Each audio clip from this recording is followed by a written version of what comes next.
माझं नाव चिन्मय वानखेडे आहे. मी नांदुरवरून इथं आलो. माझ्या मामांनी मला इथं आणलं कारण की मी माझ्या करिअरबद्दल थोडं कन्फ्युजच होतो आणि माझा भाऊ आणि माझी बहीण कझिन्स माझे, तर त्यांनी पण इथंच करिअर काउन्सिलिंग केलं होतं आणि त्यांना पण चांगले रिझल्ट मिळत आहे आता. तर मग आम्ही पण म्हटलं की आपण पण एकदा ट्राय करू. मला 10वीपर्यंत म्हणजे अकॅडमिक्समध्ये चांगला होतो आणि 11वी-12वी पण जवळपास तशीच गेली.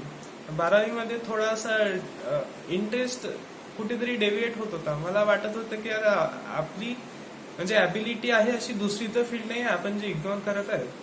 मे बी मेडिकल फील्ड आपल्याला सुटेबल नाहीच आहे. आपली अशी म्हणजे आवर डेस्टिनी इज डिफरंट असं काहीतरी वेगळंच वाटत होतं. पण इथे येऊन समजलं की मी म्हणजे ॲक्च्युली मेडिकलसाठी जास्त सुटेबल आहे. तर म्हणजे आता एक कॉन्फिडन्स आला की ठीक आहे आपल्याला एक पाथ भेटली आणि म्हणजे मेडिकल सुटेबल आहे तर मी त्या डायरेक्शननी जाऊ शकतो. आणि इथं म्हणजे फुल माइंड आणि इंटेलिजन्स असेसमेंट झाल्यावर एक मेथड पण समजली की आपण कशा थ्रू जास्त शिकतो, म्हणजे बेस्ट शिकतो. जसं माझ्या केसमध्ये ऑडिटरी आणि व्हिज्युअल जे आले ते जास्त आले देन की नुसतं लेक्चर्स फिगर काढून.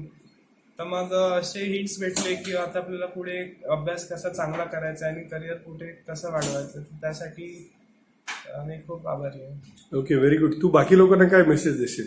बाकी लोकांना मेसेज देईल की